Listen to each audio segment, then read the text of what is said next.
It was a really long story that involved, I'm not going to get into it.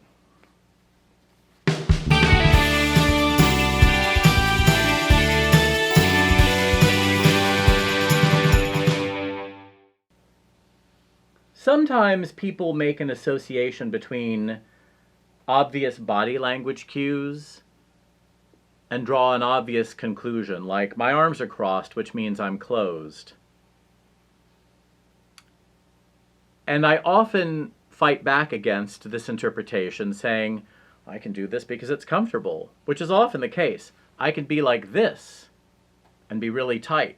Well, I'm tight up here. I can be like this and feel tight. In this case, I'm crossing my arms because I'm uncomfortable. When people talk about Gone with the Wind, I believe they're talking mostly about the Hollywood picture and not the novel, both of which are fiction.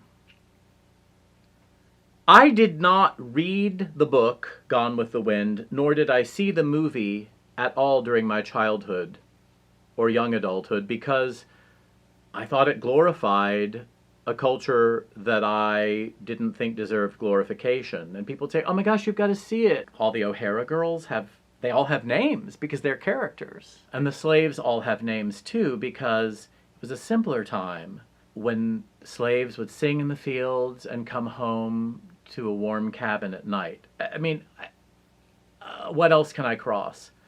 I'll cross my legs to keep talking about this.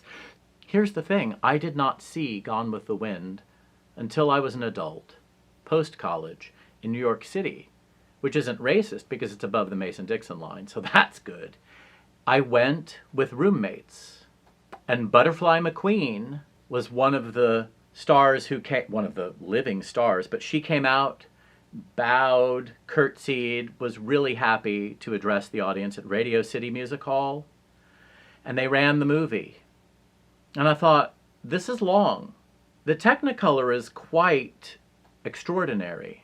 And I thought, this really doesn't look like anything really Southern that I know, having had relatives in Baton Rouge, Mobile, Winston-Salem, Nashville, Florence, South Carolina. I mean, I have relatives from lots of Southern places. Didn't look like anything I knew. And also, people laughed at things that weren't funny.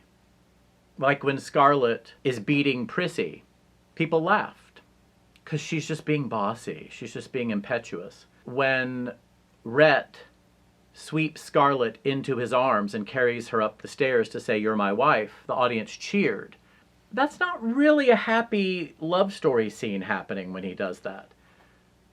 What's funny in a not comedic way, but in a this milk smells funny kind of way, is that I saw the movie again just a few years ago. Someone I knew, who is white, had an extra ticket, and I went with her to see it in a theater.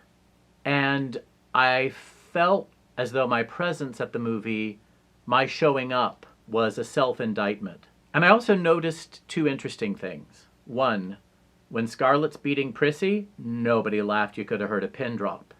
And when Rhett sweeps Scarlett in his arms to carry her upstairs, to force her to have intercourse with him, could have heard a pin drop. It's interesting how things change over time.